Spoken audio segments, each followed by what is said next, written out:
hydrogens leave the body only as water. Oxygens leave as both water and CO2. Lifson realized that if he could track the rate of hydrogen and oxygen atoms leaving the body, he would be able to calculate the rate of CO2 production. And since you can't burn energy without making and exhaling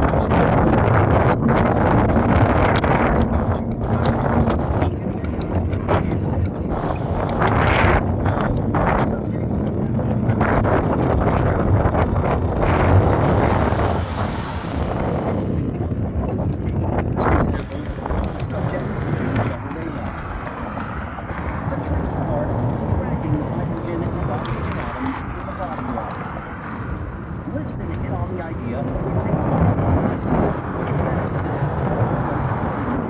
an unusual number of neutrons. For example, normal oxygen has 8 protons and 8 neutrons, whereas the isotope of oxygen has 8 protons and 10 neutrons.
held a baby close and felt her heartbeat humming in her tiny chest, you have a sense of how hard her body is working. Each pound of a typical 3-year-old kid burns about 45 kcal per day. That number steadily declines through childhood and adolescence, flattening out at around 15 kcal per pound each day in our early 20s. The curved relationship between body weight and daily energy expenditure means that we need to be thoughtful when we compare energy expenditures among individuals. Often, people, including researchers and doctors who ought to know better, simply divide energy expenditure by weight as a way of comparing metabolic rates among different-sized people. The assumption underlying that approach is that energy expenditure per pound ought to be the same for everyone. But that's not how it works. Because the relationship between size and expenditure is curved the way it is, figure 3.4, yet smaller people inherently burn more energy per pound or per kilogram than larger people. That's just the way biology works. If we compare daily energy expenditures, or BMRs for that matter, simply dividing metabolic rate by body size, get the same impression that energy contribution will be different. But in fact, we're all using the same fundamental relationship. Our relationship to the person and the population as a whole, or metabolic rate, is all chart like and simply compare the trend line. This is the same approach that doctors use when they want to type their weight growth chart. The chart, or chart single child falls around or below expectations. The small gray dots in figure 3.4 are population averages from 284 male and female study populations. The heavy black curved line is the trend line for energy expenditure. The average daily energy expenditure for any given body size. As with any average, half of the populations fall above that trend line and half of them fall below. Let's say populations falling above the trend line have higher than expected daily energy expenditures. Populations that fall below have lower than expected daily energy expenditures. One thing to notice with figure 3.4 is the amount of variation in daily energy expenditures, even after we account for body size. Many populations fall above or below the trend line in their expected daily expenditure by 300 kcal per day or more. This is the download secret of all BMR and daily expenditure calculators. There's a ton of variation in metabolic rates, even after we account for body size in general. When you plug your info in and get a daily expenditure or BMR back, expected daily expenditure using figure 3.4, yeah, usually be off by a few hundred kilocalories. The idea that some people have fast metabolisms while others are slow is not Diet Magazine hooey. It's reality. We used to think we understood why people differed in their daily energy expenditure. Surely we thought one could simply add up the kilocalories spent on physical activity, organ function, growth, thermal regulation, digestion, and rest, and calculate a person's daily energy expenditure. And it's true, of course, that daily expenditure doesn't include all of those costs. But the WA water revolution has provided a wake up a surprising reality. Rather than simply adding up like the grocery bill at checkout, daily expenditure, activity, human function, growth, and rest, interact and affect each other in dynamic and complex ways. Daily energy expenditure is not just the sum of its parts. The science of human metabolism. The long history of metabolic science has revealed a sense of familiarity and certainty. It stretches back more than 2 centuries. Visionary work on Lavoisier and his Enlightenment contemporaries. Building around the discovery by pioneers like Daxers, Richard Clymer, and others is nearly 100 years old. The most common methods used to estimate energy expenditures, factorial method and dietary surveys, have been around for decades. It's easy to think we know everything there is to know about how our bodies burn energy. But there is an incredible amount of individuals, populations, and species that the established ideas about energy expenditure have explained. There's much more to metabolic energy than one species, let alone two bodies long. People and populations vary in the energy they burn every day. But some reflected method doesn't capture what our bodies are doing.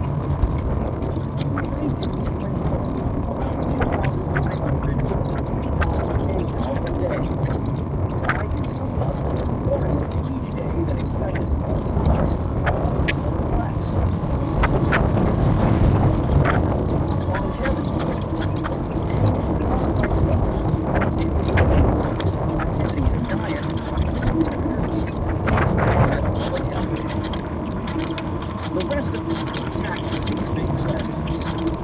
With a solid understanding of how our body's metabolic machinery works from these vast challenges, questions like metabolism, responses, and vitality. We start in an unlikely place. Tiny village in the Republic of Georgia, the Caucasus Mountains, along the ancient Silk Road. Chapter 4. How humans evolved to be the nicest, fittest, and fattest apes. Early on a cool, dewy July morning, I awoke in my little tent, gingerly worked my way out of my sleeping bag and through the damp zipper door. The confines of the yellow nylon dome opened out to a panoramic view of dark forested hills and pale green pastures. My tent and several others were scattered about the scruffy lawn beside the dig house, a 2-story dormitory and kitchen for our crowded team of archaeologists, geologists, and paleoanthropologists. It lay here at Orpheus season, excavating storage tanks and fossils, rats. They're called below, it's distant to here. In the Salary River, which has these old bathhouses, once welcomed travelers and traders along the ancient Silk Road. Most of them have the teams of long males, distant hillside. Often,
gently straightened myself up. The perfect calm that follows such abominations. A brief respite from headache and nausea, a sense of impending doom, a horrific hangover. In those moments of clarity, I considered my position. The unlikely circumstances and accidents of history that had made this magical place. My incredible good fortune in somehow finding myself here. Ah, but I had been ungrateful, spoiled. It hadn't been enough just to be here. I had overindulged, letting the first glass of wine at last night's dinner turn into a drunken party under the stars. I wasn't alone. I turned to walk toward the long communal table on the big house porch and saw a few of my fellow revelers, cleary-eyed, begin to bravely face their tea and bread. As I slowly walked over to join them, I had a vague notion of turning things around, using this moment to grow and mature and leave such self-destructive foolishness behind for good. With battery acid breath, I mouthed the silent prayer of idiots everywhere. Next time, it's different. This wasn't my first rodeo. I knew the long odds against real result. But as I stood there in the calm eye of the hurricane, I was optimistic. We were a clever crew out west, budding scientists pursuing PhDs at prestigious academic institutions around the world. We had the intelligence and temperament to earn competitive spots in top-tier graduate programs and to work our way here, one of the most exciting fossil sites on the planet. Surely we had enough good sense to be careful with the environment, to ensure our own self-preservation. Surely none of us had demonstrated any talent for self-restraint. Surely we could enjoy the full scope of all human intelligence and neglect effort without letting curiosity and egoism persuade us. The thought disintegrated like a cloud, unfinished. It was time to try out some breakfast. There were fossils being discovered, so we're going to excavate themselves. I slumped down on the lawn and connected the other two. I just sliced the bread with unusual hands and the red wine. I took a sip of tea. Already I could sense my hangover returning. Distant goatbees spread along the road. I was my annual pilgrimage to a remote and unexciting Ottomani scene in the Republic of Georgia. Every summer during grad school, I'd take a break from treadmills and the towns and make the trek out to the tiny farming village of Atara Dmanisi in the foothills of the Caucasus Mountains. Those long detours from thesis work not exactly recommended for success in grad school. It was an interesting and fun this. What I didn't appreciate at the time is how connected the site was to my research in human energetics, how it crystallized a critical period in our metabolic evolution. Our departure from the primates, the first evolutionary step, also made much more clear. On a temporary again. Changes in the way we acquire food and burn calories. Changes we are still grappling with today. An unlikely place. Dmanisi is an unassuming location for one of the most important sites in human evolution. All the other prominent fossil sites from this period, around 2 million years ago, are found in dry, gravelly badlands in East and Southern Africa, familiar to anyone who's ever thumbed through a National Geographic. Old Dubai Gorge, the Great Rift Valley, the cave sites of South Africa. Dmanisi, in stark contrast, is green and leafy, and Georgia, a gorgeous and proud country with rich history, is distant and obscure among people outside the region. And its geography is precisely what makes Dmanisi so important. The human lineage is split from that of chimpanzees and bonobos roughly 7 million years ago. Figure 4.1 available in the bonus PDF. For 3 million years, our ancestors remained in Africa, restricted to a particular set of habitats where their ecological strategies were effective.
Museum of Archaeology and Ethnology.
Stretched into millennia, at least 2 other eruptions filled the skies with ash.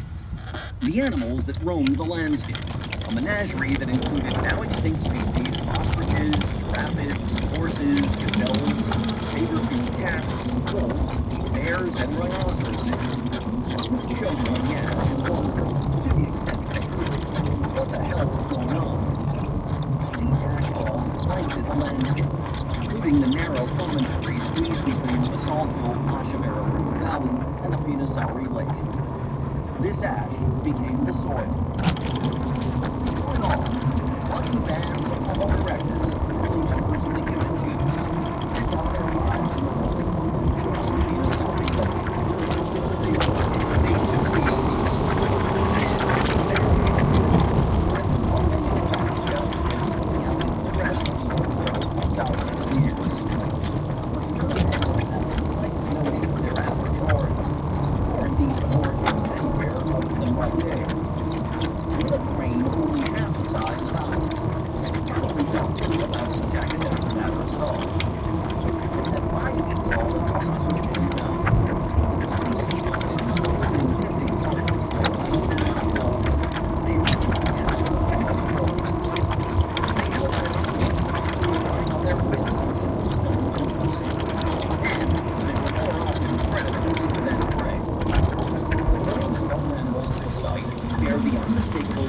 And scrapes of stone tool butchery. The Dmanisi hominins and their ilk were not the ape-like vegetarians that came before, confined to the African woodlands. They were hunter-gatherers. They would have been lucky to live into their 30s or 40s. Most surely died much younger. Occasionally, the rain would wash their bodies into a nearby gully, alongside the chewed and scattered remnants of other dead animals. Eventually, the gully would fill with sediment, of youth beneath the surface. As the arms wore on, the Pinasauri and Ashavera rivers cut their way through the thick basalt, reclaiming their valleys, leaving a thin bit of ridgeline once again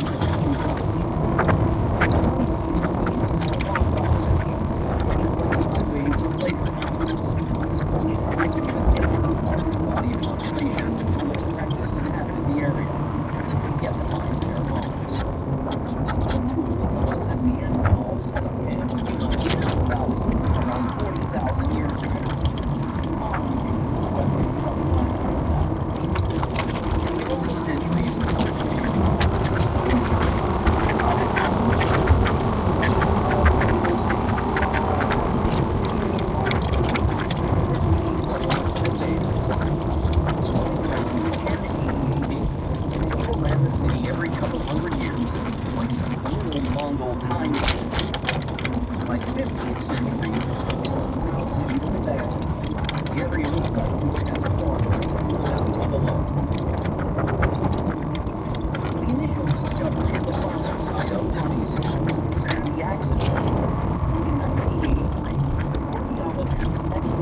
scrappy fragments you learn to cherish on most digs.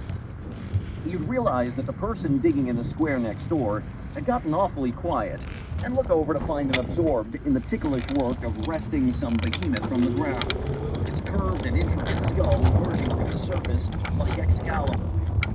The fossils were often softer than the surrounding dirt, and extracting them from the sediment without destroying them was a delicate art. We found another skull, the third from Dmanisi, and the most complete cranium of Homo erectus ever recovered anywhere at the end of my first season. It emerged from the sediment upside down, its palate facing the sky. Most excavations we never recovered a major element of isolated elements of fragments and skulls are celebrated by holy relics. The great Lewis and Mary Lee spent nearly 40 years scouring over the skull. It uncovered 3 skulls by years. This most recent one, likely from a male in his late teens, was so perfectly complete that the paper-thin, cranium, double palate of the upper orbits was still intact. His antique walking days with smiles and thereof. Traditional Georgian feasts were held with a long acres table late into the night, then broken with rustic, polyphonic photos. I was hooked. I knew I'd be back every season as long as I could. And for the 5 summers of my grad school career, I carved out the time to make the trek to Dmanisi. Every year we found homes and celebrated. Not always in that order. Wine, vodka, and cha-cha are great days of Georgian moonshine and actually terrifying events. And every year I find myself hacking into the bushes, bringing in the annual cycle like some secret combination of Old Faithful and Stonehenge, whispering the same empty nonsense of reform into the morning air. Fair reflect. I could use an extra lift. My second summer at Dmanisi, the crew uncovered yet another skull, the 4th from the area. Its most common feature was the U-shaped arcade around the perimeter of the helmet that should have held teeth was smooth and rounded. All the teeth were gone, and they had been lost while the individual, probably a male in his late 30s or early 40s, was still very much alive, the sockets healing over and filling with bone. Whether from disease or advanced age, this poor guy had lost every tooth in his head and somehow managed to survive, choking down food with pulpy, painful gums while he recovered. The resorption of the tooth sockets was so advanced that he must have lived for years without teeth. The discovery raised an obvious question. How did he manage to survive? Iron plants indeed are nearly all hard to chew. Few wild foods are easy to harvest, particularly if you're frail. How did he persist for so long? He owed his life, I believe, to the quintessential human adaptation, the trait that most sets us apart from our deep relatives. It's a behavior so great that we rarely give it a second thought. It revolutionized changing the way we get our food, altering the way our bodies work. As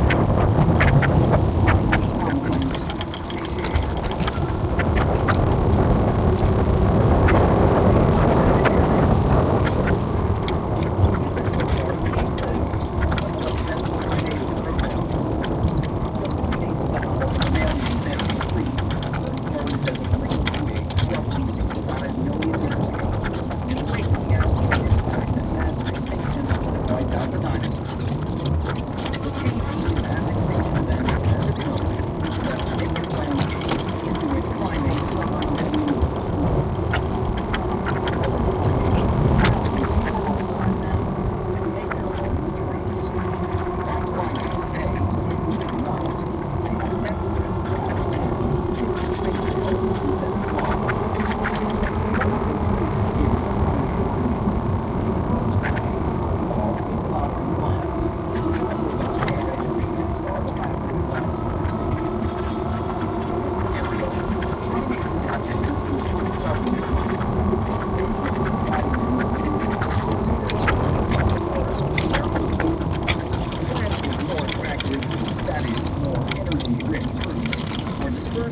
effectively and had better reproductive success. An evolutionary partnership was formed, with plants selected to produce fleshy, sugary fruits, and primates adapted to seek them out and eat them. But we owe more than our hands and love of sugary fruits to these distant ancestors. As was discussed in Chapter 1, my colleagues and I discovered that primates burn only half as many calories as other mammals. It's so widespread throughout primates today that this metabolic shift must have occurred very early, at the base of the primate radiation. These early primates were playing the long game. Reduced daily energy expenditure meant slower growth and reproduction, but also longer lives.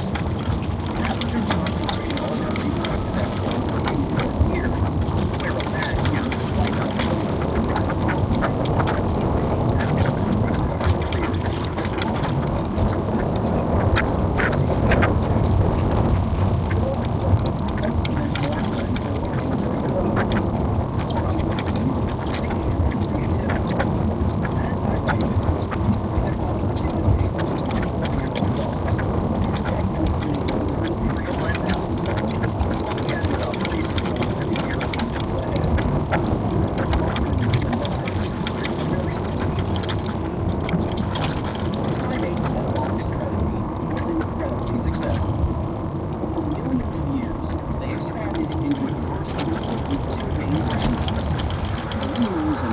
on one side and monkeys on the other.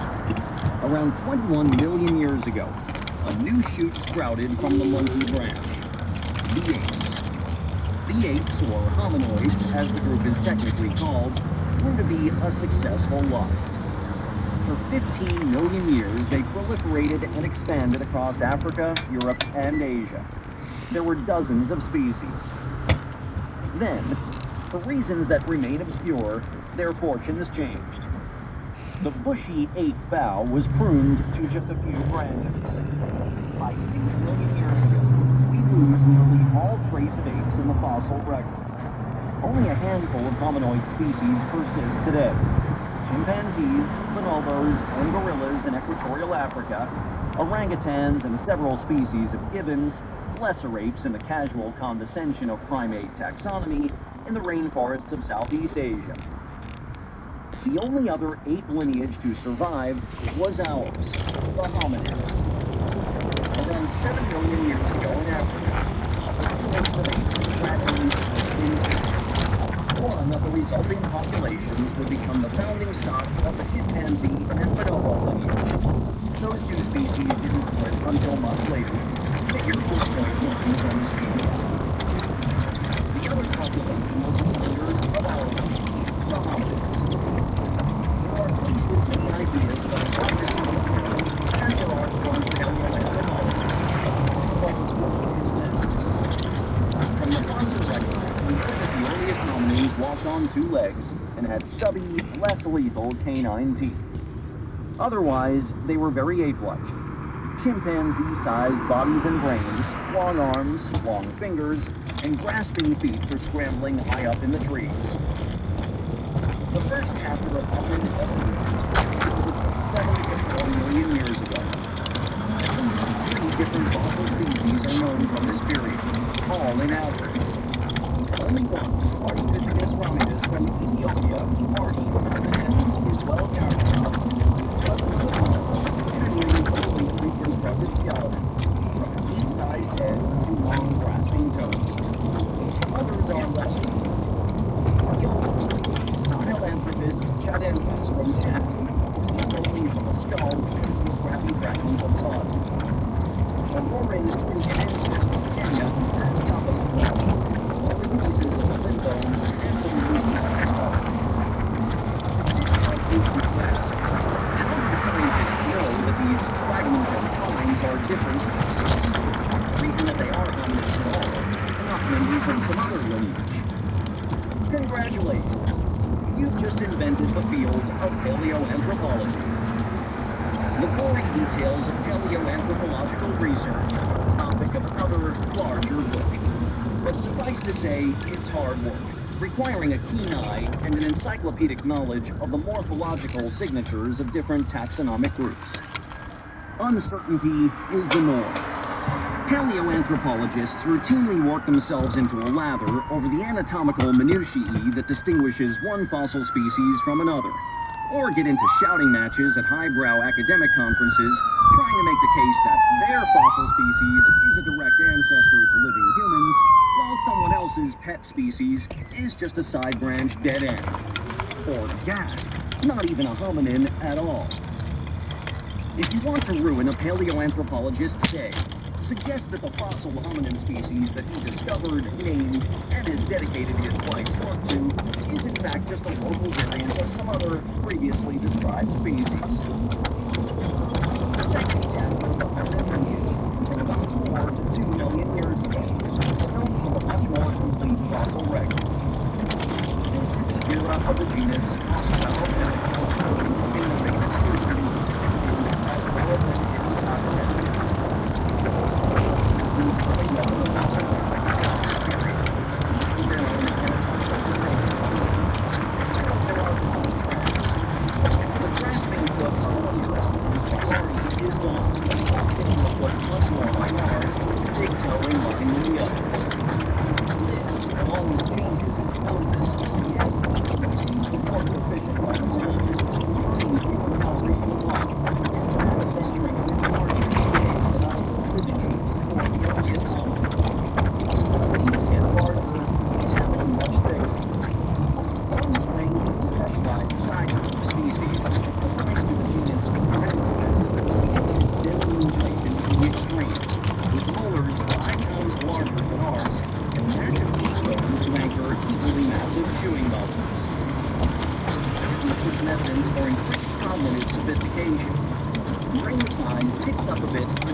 Plant-based diet, in turn, tells us these species didn't need to walk very much to find food. It's a general rule of ecology that plant eaters don't travel very far each day, because plants are plentiful and don't run away. Living apes rarely cover more than a mile or two in a given day. But around 2.5 million years ago, hominins started behaving in strange, unape-like ways. Rather than hunting the occasional monkey or small antelope, they began targeting much larger game, zebras and other big animals. Stone tools begin to show up all across East Africa in large numbers, and animal fossils from sites in Kenya and Ethiopia show signs of butchery. Meat was no longer a rare delicacy. It was a regular part of the menu. This was the dawn of hunting and gathering, the start of the third and latest chapter of hominin evolution. It marks the early emergence of our genus, Homo. But the crucial cognitive leap was not the hunting or the tools. After all, chimpanzees and bonobos hunt and make tools, and it hasn't led to any radical departure from their apish ways. The big dietary innovation that would change our metabolism and our evolutionary destinies wasn't the food these hominins ate. It was the food they gave away. Human the sharer. The first Hadza words I remember learning are Amayega and Mtana, the back and forth of the basic Hadza greeting. The third word I learned was Za. I'm not sure when I first noticed it. My first trip to the Hadza was a flood of new sights and sounds, and the early days were a bit blurred in my memory. If you've ever spent time in a foreign city where you didn't speak the language, at a cafe or park, you know how the voices around you can form a sort of abstract sonic tapestry, rich in feeling, but devoid of meaning. But at some point, my mind caught on to a repeated, simple command. Za. Soon I was noticing it everywhere. Two kids hanging out eating a snack, Za. Grandma feeding berries to her grandson, Za. A man bumming honey from a friend, Za. I asked Brian what it meant, though it should have been obvious. Za means give. What I couldn't understand was why there was no counterpoint. Nothing was ever said in return. The item in question was simply handed over. Where were all the extras I grew up with? The magic words, please, thank you, you're welcome. To my utter disbelief, I learned that they didn't really have them. They have the concept rules. There are lots of words that we just cannot match express gratitude.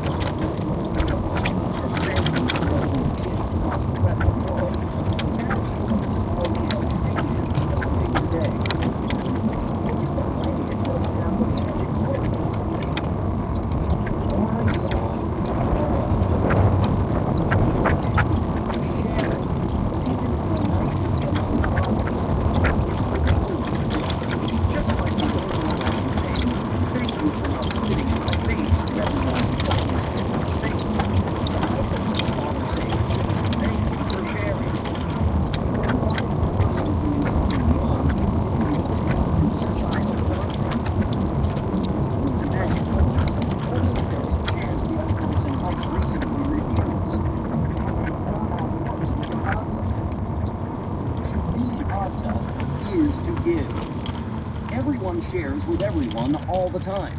That's the rule. All you have to say is Za. In the 1950s and 60s, researchers in human evolution, nearly all men it's worth noting, began synthesizing the available data from the hominid fossil record, field studies of living primates, and ethnographic research in living hunter-gatherer populations. It was an exciting time to be asking, what makes us human?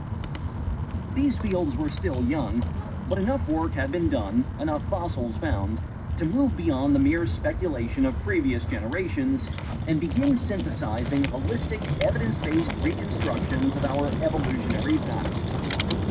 The movement was codified in the landmark 1966 and the Hunter Conscience, which generated a book of the same title. The casual chauvinism of the era is obvious from the name. I don't think it was intended, though, that hardly matters. Researchers, again nearly all men, were struck by what they saw as the major differences between humans and other apes. Our proficiency in and dependence on hunting and tools. They saw all the major traits that make humans unique as downstream evolutionary consequences of these key innovations. It was a very influential perspective, even if it wasn't entirely new. Darwin himself had speculated humans owed our preeminent success in the battle of life to hunting, arguing it would have been advantageous to the progenitors of man to defend themselves with stones or clubs, to attack their prey, or otherwise to obtain food. The feminist movement of the 1960s and 70s, and the glaring omission of women in the man-hunter paradigm, led to a predictable and much-needed correction. In 1981, anthropologist Francis Dahlberg edited a collection of essays titled The Gathering, highlighting the ancestral contributions in hunter-gatherer populations. In addition to their irreplaceable roles as mothers and grandmothers, women in foraging cultures invariably provide food and goods that are needed for the community to succeed. In many cultures, women's foraging provides well over half of the calories. Moreover, by the late 1960s, it was clear that chimpanzees occasionally hunted and used tools. If hunting and using tools weren't uniquely human behaviors, it was hard to argue that hunting and tool use propelled our unique evolutionary trajectory.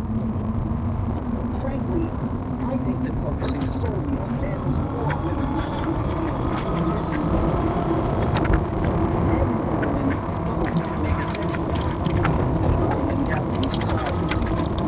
Time is not our own.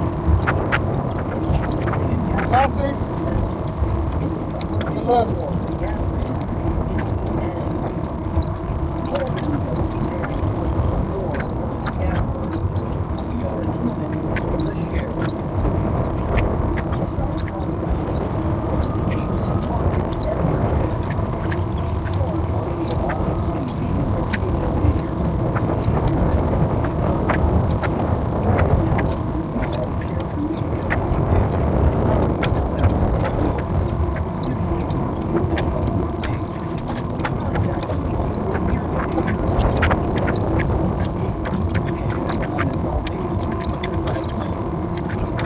share food sharing food among adults in the wild. Adult chimpanzees eat so in the Bongo forest of Uganda and share food about once every 2 months. Much of the passage for sharing is spread by the tolerating effect. Bonobos share the most, but even they fall well short of the human norm. At the site of Rwanda in Congo, Japanese researcher Shinya Yamamoto found that adult bonobos, mostly females, share a particular food, large fleshy chunks, about 21% of the time. Apes, despite their intricate lifelong social relationships, live lives of dietary solitude. When it comes to food, they are on their own. Consequently, they are compelled to go for the sure thing, to make certain that they get enough food each day to keep starving. There's no upside to pursuing big game or gathering more than they need. Anything they can shove in their mouths right now will go to waste or be pilfered by beggars, who are unlikely to ever return the favor. It's telling that the most commonly shared foods for chimpanzees and bonobos are monkeys and tigers, while behind them they hunt, or the large bundles of fruits and wildlife. These numbers aren't huge, but they're more than a mouthful. The monkey hunter typically uses monkeys and trends, sharing scraps to quiet the begging and pestering both. Even bonobos share double stuff only if a friend begs. Humans are social foragers. We routinely bring home more than we need, with the intention of giving it away to our community. That means we have one another as a safety net. If someone comes home empty-handed, they won't go hungry. This allows us to diversify and take risks, to develop complementary foraging strategies, hunting and gathering, and maximize the potential for big gains while limiting the consequences of failure. Some group members hunt and will occasionally bring home a big game bounty of fat and protein. Others gather, providing a stable, dependable source of food to get through the days when the hunters are unlucky. It's an incredibly flexible, adaptable, and successful strategy. And the foundation of it all is the inviolable, ironclad, unspoken understanding that we will share. Sharing is the glue that binds hunter-gatherer communities together, that provides the fuel that makes them run. It radically changed the hominin metabolic strategy. Sharing meant more food, more calories, more energy for growth, reproduction, brains, activity, all of it. Figure 4.3 in the bonus PDF. As my colleagues and I discovered in our doubly labeled measurements of apes and humans, Chapter 1, we burn about 20% more energy every day than chimpanzees and bonobos. Our energetic advantage over gorillas and orangutans is even greater. Those extra calories fuel our big brains, active lifestyles, and big families, the traits that set us apart from the other apes and define our lives. And it began with hunting and gathering, with early members of our genus Homo foraging for more than 80 to 40 cells and giving the surplus away. That extra energy propelled hominins rapidly and stolen tools and deep-side rings across the globe, from urban to Odyssey and beyond. The metabolic revolution. We often discuss evolution in terms of physical traits, the appearance of new anatomical features or changes in their shape and size. After all, it's the physical traits that are usually preserved in the fossil record. But behavioral changes are often the true instigators. New behaviors arise in aquatic depths. Fish started feeding in the muddy shallows at the water's edge, and those with the strongest fins and best treated lungs to navigate those ponds had the best reproductive success. The evolutionary transition from land and legs followed. Horse ancestors with unremarkable teeth switched from eating soft leaves to more abrasive grasses. Those with taller teeth survived longer, as it took longer for the teeth to wear out.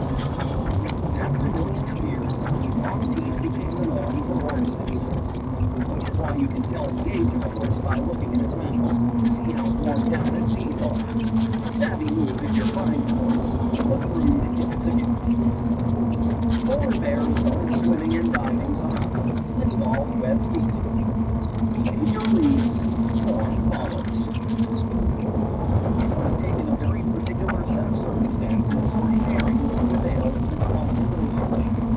The cost of acquiring more food than you need and lower than the benefits of giving it away. Foraging for extra food means less energy for yourself or for someone else. Not the sort of thing that natural selection, Darwin's immoral accountant, usually favors. To the extent that the recipient is related to you and shares the same genes, their reproductive success is partly yours. But the discounting is steep. Even your child shares only half your genes. The costs of acquiring extra food would need to be low, and the payoff to the receiver really high for sharing to be worth it. It's easy to understand why no other apes, in fact hardly any other species at all, have hit upon sharing as a successful strategy.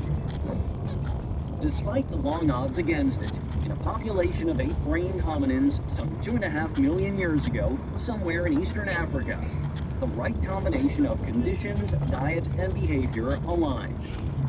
Sharing became the norm.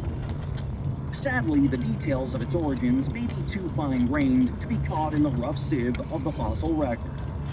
Though if you buy around at the next Human Evolution Conference, you'll be regaled with any number of nuanced and complex scenarios.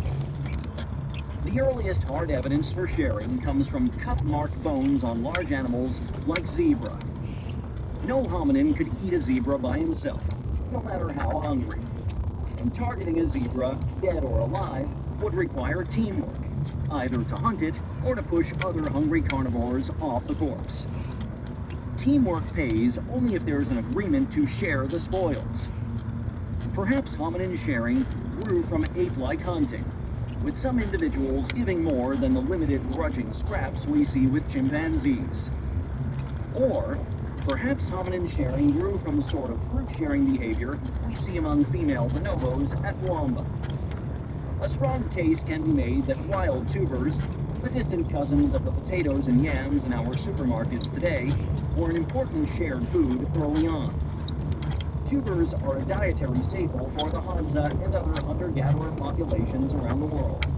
And they are calorific starch bombs, hard for small kids to dig from the ground, but easy enough to harvest in surplus for adults. Just as orangutan mothers tend to share foods that are hard for young offspring to get, hominin mothers or fathers could have made a habit of feeding tubers to their kids. Perhaps older females, past their childbearing years, began to channel their maternal efforts into sharing food with their daughters and grandchildren. Whether it was meat, plant foods, or some combination, this strange act of foraging for others had profound consequences for hominin evolution. Sharing meant more energy for life's essential tasks.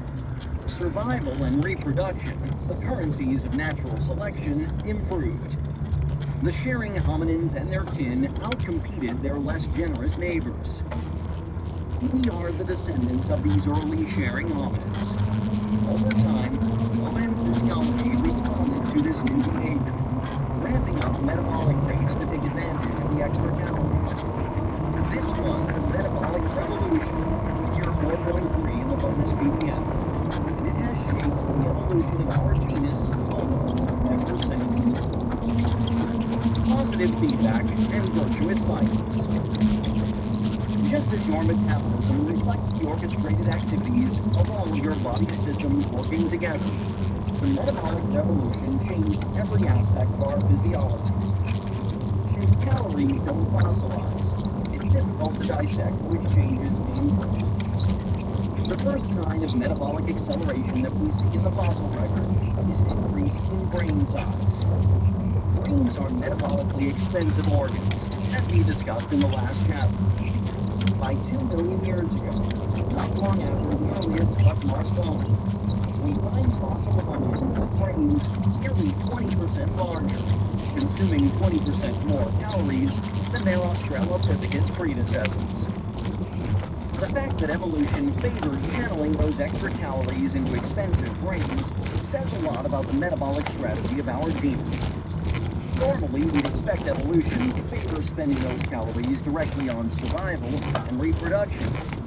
After all, reproductive success, the number of surviving offspring produced, is the only measure that natural selection pays attention to. There's no evolutionary benefit to investing resources in brains or any other feature unless it pays off in more babies. The caloric investment in brains tells us that cognitive sophistication was so critically important for those hominids that it was worth spending precious calories on more brain power. Physical activity must have increased substantially as well. Relying on meat for a good portion of the diet requires a lot of work each day to get through. Compared to plant foods, game animals are spread thin on the landscape and are much harder to hunt down. Modern carnivores on the African savanna typically cover 4 times more ground each day than the herbivores thereafter.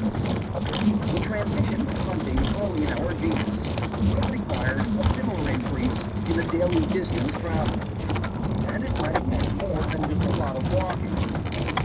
Dan Lieberman, my PhD advisor at Harvard, and Dennis Bramble have made a compelling case that early members of the genus Homo are adapted for endurance running, wearing down their prey under the hot African sun until they collapse. Regardless of how they hunt, hominins had embarked on a high-energy strategy, hunting and gathering, spending lots of calories on intellect and effort, expectation of even greater shared returns. The strategy worked. Populations grew and ranges expanded. Homo erectus, the first hominid species to go global, appears in East Africa 2 million years ago and quickly spreads out across the old world.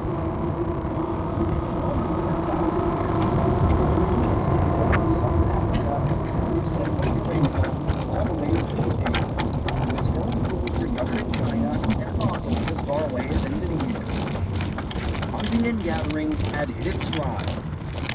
Incredibly, unfathomable eons hence, their descendants would pluck the remains of a handful of these hardy pioneers from the soil of Montese. Sharing, smarts, and stamina, the key ingredients of hominin cooperative foraging, were a potent combination.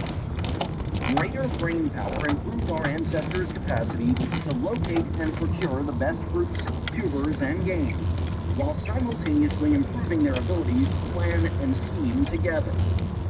Greater endurance allowed them to cast a wider net, hunting down prey and exploiting the boundaries of a much larger home range. Sharing, like the big Lebowski drug, tied it all together. With the newfound capacity to acquire more food than they needed, and the social contract to share the surplus, hominins found themselves awash in energy. It was such a winning strategy that the only way to beat it was to do it better. Each generation, there would be variations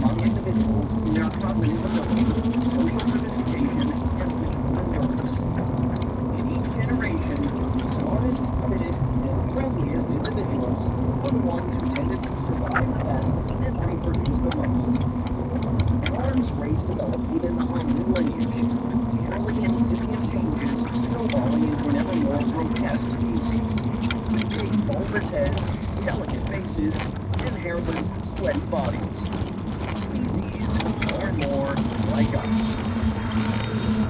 The increase in intelligence is the easiest to track in the fossil and archaeological record.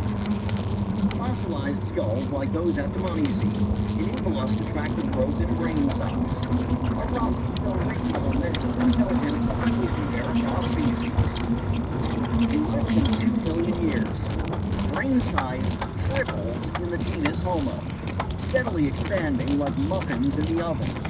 Figure 4.1 in the bonus PDF.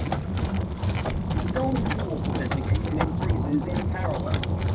The early tools from places like the Dmanisi are simple broken columns, but all the beauty and sophistication of the first graders laid flower pots from Earth. By 1.5 million years, hominins were making symmetrical, tear-shaped hand axes, which are tricky to make. I can't do it, but my buddies who are into stone tools can.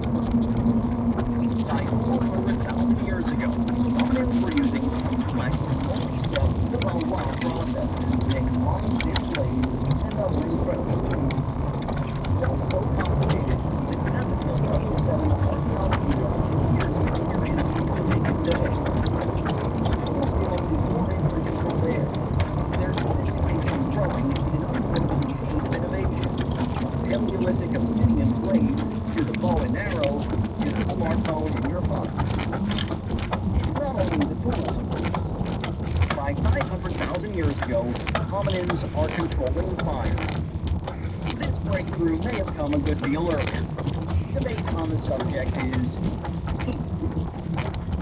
Language abilities must have been developing throughout this period as well, though it is fiendishly difficult to track its evolution. By the time our species, Homo sapiens, emerges in Africa around 300,000 years ago, trade networks for highly prized raw materials stretch for miles, and natural red pigments are being used for decoration and perhaps symbolic art. By 130,000 years ago, if not earlier, humans along the coast of southern Africa were harvesting shellfish on an annual schedule, paying attention to the seasons and the tides to get the best catch. Our species expands out of Africa and into Eurasia around 120,000 years ago, echoing the earlier waves of Homo erectus, bringing art and innovation wherever we go. By 40,000 years ago, we're painting blurry murals on cave walls from Bordeaux to Borneo. Reconstructing hominin cognitive evolution is relatively easy because moving solids, tools, art, and the other stuff we make leaves a trail of breadcrumbs in the fossil and archaeological records. It's more challenging to track the pace of evolutionary change in fitness and friendliness, because neither leave much definitive hard evidence behind. What we can say with certainty is that humans today are far and away the best endurance athletes among all of the living apes. Our VO2 max, a common measure of peak heroic power, see Chapter 8, is at least 4 times that of chimpanzees. We carry more muscle in our legs, though less in our arms, than other apes, and we have a much greater proportion of fatigue-resistant, slow-twitch muscles. Our blood holds more hemoglobin to carry oxygen to working muscle, and our naked, sweaty skin, by far the sweatiest on the planet, keeps us moving, protecting us from overheating even when exercising in hot conditions. All of this allows us to go farther and faster than any of the other apes. Chimpanzees travel less than 2 miles per day on average, and apes are even lazier. Humans, particularly hunter-gatherers like the Hadza, walk 5 times farther each day. People run marathons for fun. We are built for intense all-day activity. Many of the anatomical traits that help make us such prodigious walkers and runners, like our long legs, the springy arches in our feet, and our short toes, are present in early Homo, suggesting our endurance abilities were present fairly early in our genus, and have been honed by evolution as part of hunting and gathering strategy over the past 2 million years. It's a similar story for Sharon. Hard evidence of butchered zebra and other big game at sites like Dmanisi tells us that shearing was established early in our fact, as I argued previously, sharing is probably the key behavioral innovation that sparks the evolution of our genus Homo. But it's difficult to track the degree or amount of sharing, as it changes over time from then until now. Still, there are some suggestive clues. By at least 400,000 years ago, tool technology and hunting techniques were quite sophisticated. In addition to deadly stone tools, they were making well-balanced spears with wire-bone tips, and regularly taking down wild horses and other big game. Such dedication to crafting tools and developing hunting strategies indicates perhaps that some community members specialized in hunting while others focused on gathering, similar to most hunter-gatherer populations today. Division of labor like that needs a strong commitment to sharing to make it work. Brain size and behavioral complexity offer another clue about sharing. Enormous brains and a behavioral strategy dependent on learning means that we come into the world at birth as helpless, useless, damp bundles of blood. We can't walk, talk, feed ourselves, or keep out of danger for years after we're born. Instead, we are completely reliant upon others, sharing for the food, attention, and safety we desperately need. We spend the first decade or two of our lives soaking up the shared resources of generous community members, learning our hopes to be a functioning young adult. Our brains burn so much energy on learning, building, and creating neural connections as information floods in. Our body's growth slows down during early elementary school years. In hunting and gathering societies like the Hodson, people don't become self-sufficient, acquiring enough food to feed themselves until late in their teenage years. The payoff for all this reading and learning is incredibly high adult productivity. Adult hunter-gatherers, both men and women, can easily bring home thousands of extra food kilocalories per day, far more than they need for themselves. See Chapter 9. This is the extra energy that fuels our faster metabolic engines and greater daily energy expenditures. The extra energy is shared with children, as well as with their moms and other caregivers. In fact, because the energetic burden of reproduction is shared, with moms getting lots of help, mothers in hunter-gatherer societies typically have a kid about every 3 years, a much faster pace than that of ape mothers who do all the work themselves. Average interbirth intervals for chimpanzees, gorillas, and orangutans are 5 years or longer. It's the human life history paradox. Each kid takes longer to grow up, but we still manage to reproduce faster than our ape relatives. And it's our commitment to sharing a unique metabolic strategy that make it work. Brain size creeps up into the low end of the modern human range about 700,000 years ago in a species called Homo heidelbergensis, that is found throughout Africa and Eurasia. Their big brains and technological sophistication suggest that long childhoods and superproductive adult foraging was established well before our particular species, Homo sapiens, evolved in Africa. Likewise, their big, expensive brains and hunter-gatherer lifestyles tell us they likely have the same accelerated metabolic rates that we see in humans today, burning more energy than their Australopithecus forebears. But even if the essential human metabolic strategy was in place before we got here, it might be our unique twist on sharing that kept us from going extinct. As our Homo sapiens ancestors expanded throughout Africa and across the globe, they found they weren't alone. The world was already full of strange and wonderful human-like species, their evolutionary cousins. Neanderthals in Europe, Denisovans in Central Asia, relic populations of Homo erectus in Asia, and erectus-like species in southern Africa called Homo naledi, and a miniaturized species called Homo florescensis, nicknamed the Hobbit by paleoanthropologists in the islands of Indonesia.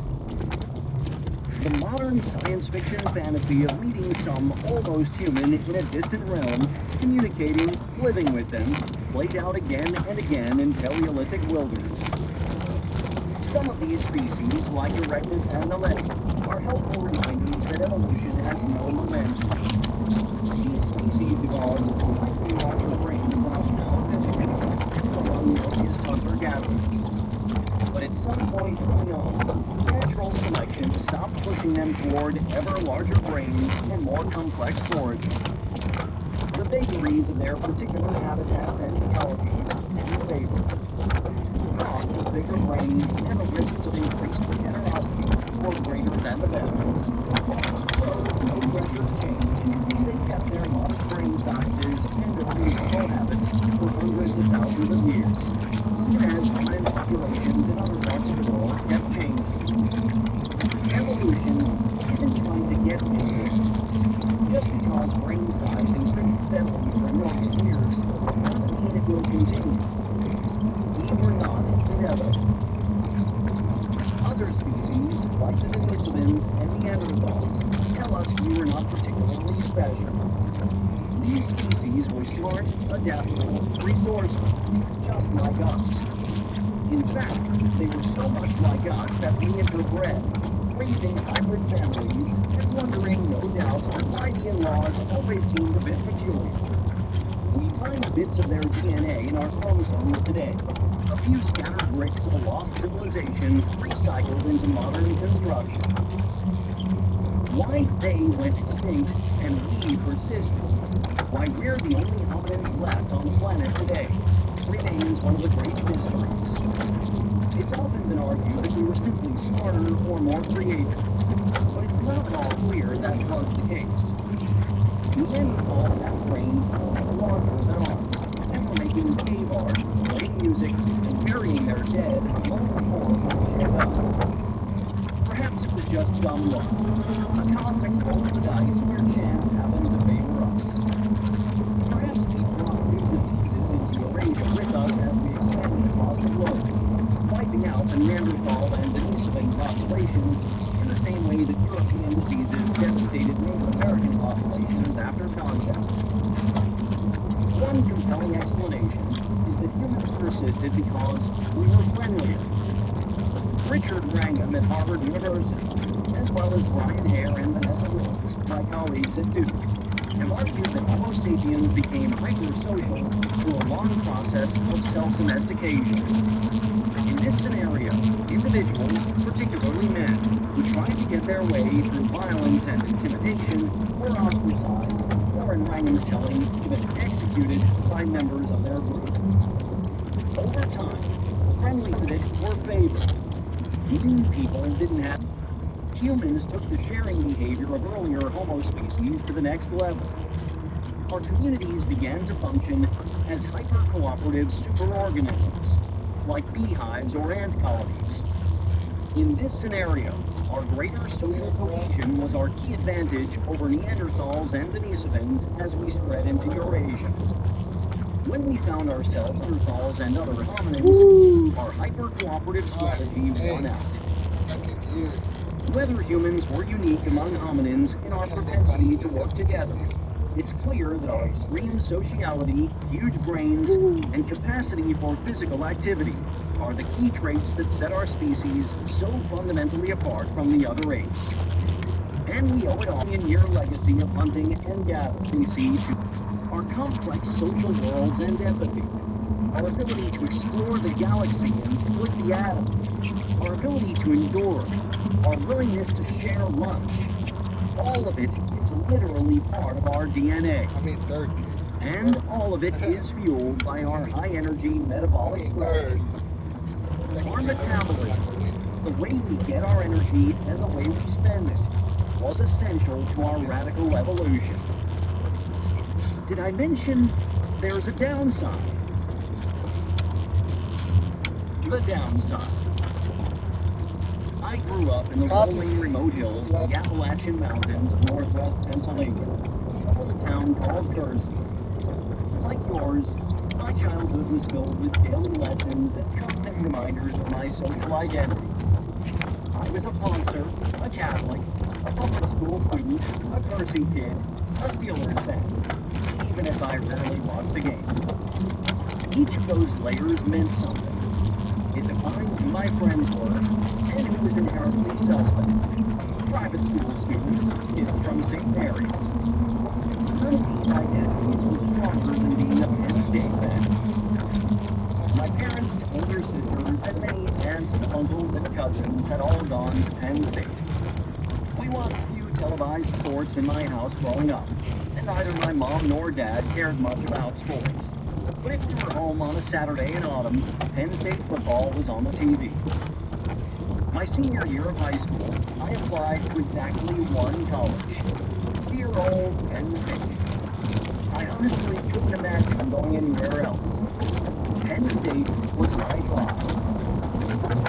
The ultimate tribal ritual, the ecstatic rite of passage of my freshman year, was attending a Penn State football game. For a true believer, it's a religious experience. Perched on the steep aluminum bleachers with 115,000 rap fans, adorned with the colors and other signifiers of the tribe, we cheered on the gladiators below. It didn't matter that we didn't know one another. Anyone in the stadium, aside from a small, grave-faced contingent in the visitors area, was an instant friend. And in full voice, we shout the defining Penn State cheer, a deafening call and response across the stadium. We are Penn State. It was nearly as intoxicating as the sleep deprivation, freedom, and alcohol that defined my freshman year. An integral part of being hypersocial, sharing is our insatiable need to belong to a group. From childhood, we are keenly aware of who our tribe is. We pick up the language, the appearance, the signifiers of our group, and we adopt them. We want to belong. This makes a big deal of the importance of sharing. Without our group, all you need to know who to be nice to. The social contract demands that we are generous with those in our community. Just as important is understanding who is not in our group. Sharing with outsiders is an enormous risk. If they aren't part of our tribe, they might not reciprocate. Even worse, they might be hostile. Come to think of it, they seem to have an awful lot of resources. Things our group could really use. Look at them. Just sitting there with all their stuff. The smug jerks. I mean, it's practically criminal of them to keep it all to themselves. I say we go over there and strongly recommend that they give us what is rightfully ours. After all, we are Penn State, and they are not. You see how this sort of thing can get sharing. Woo!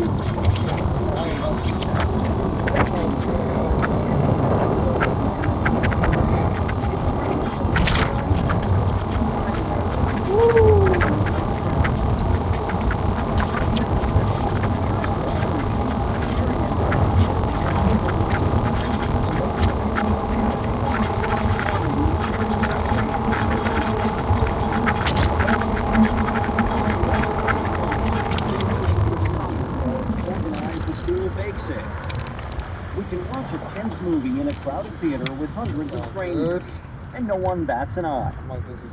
A theater full of unfamiliar chimps would be a bloodbath before the opening credits.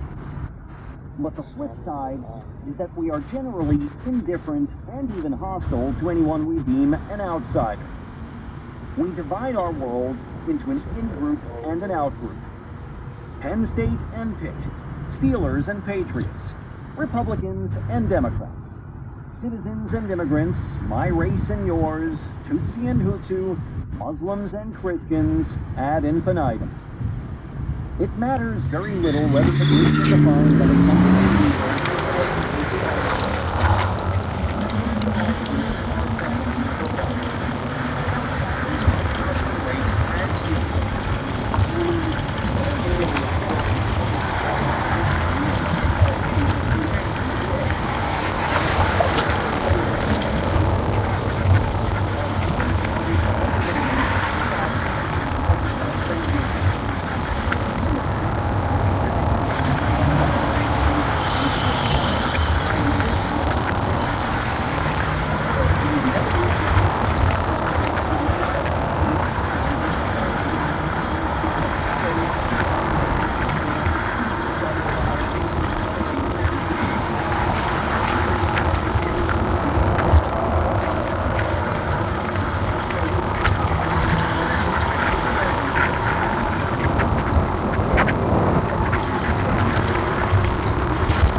all part of the same human tribe.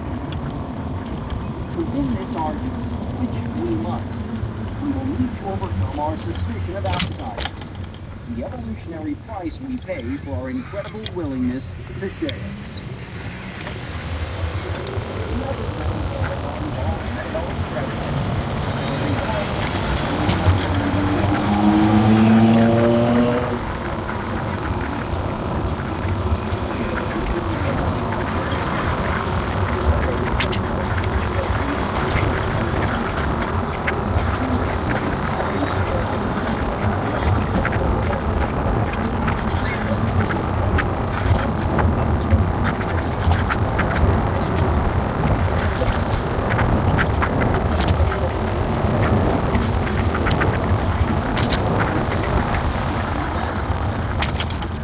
We have graduated as a species from brutally killing each other to mindlessly killing ourselves.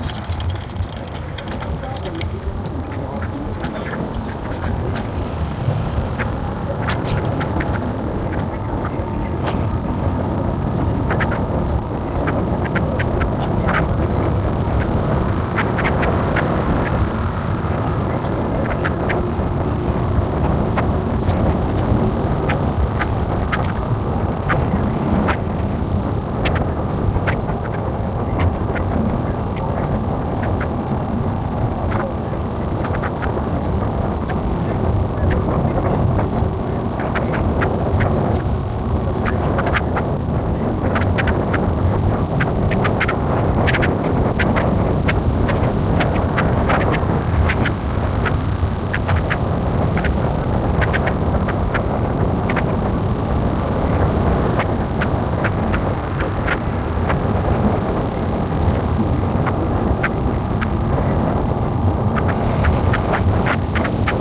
In training. Even active hunter-gatherers like Panza put on more fat than that. Even sedentary people in modern cities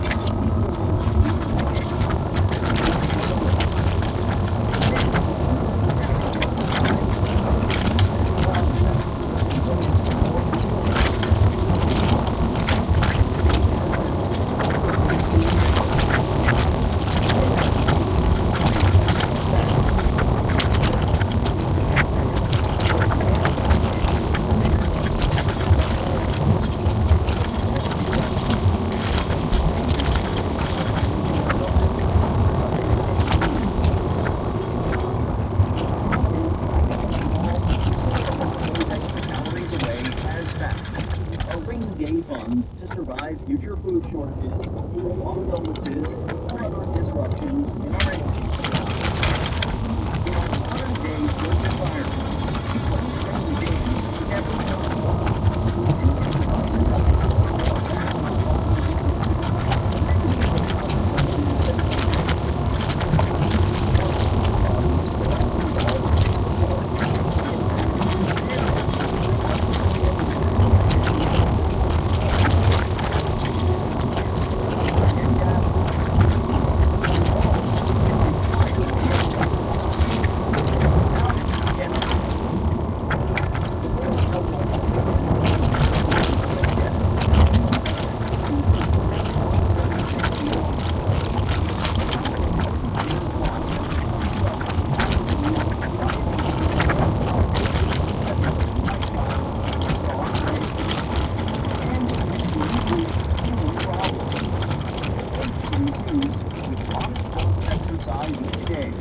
don't develop high blood pressure, diabetes, human-like heart disease, or the host of other maladies that plague the developed world. Modernization has brought an incredible amount of good into the world. From modern medicine and connectivity, warm houses, sanitary and more fun. But its unintended consequences have made it seem scary. Climate change, habitat loss,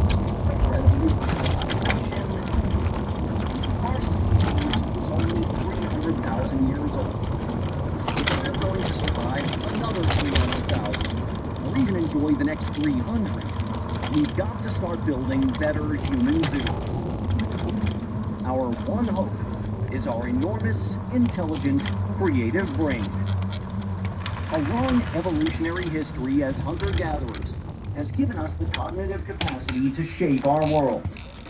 We have been smart enough to tame fire, build incredible machines and send them to distant planets, create new species, and piece together our own evolutionary history. Are we smart enough to take control of our future? Or are we destined to stumble, to give in to temptation and fall short, puking into the bushes yet again and suffering needlessly from self-inflicted misery? Will our distant ancestors pluck our fossils from the soil and marvel at our genius, or shake them to avoid disaster? To figure out how to set things right, we need to figure out what's gone wrong. How did we get so off track? And how do we get back? It's time to head back to Hadzaland and see what they can teach us about living well and staying healthy.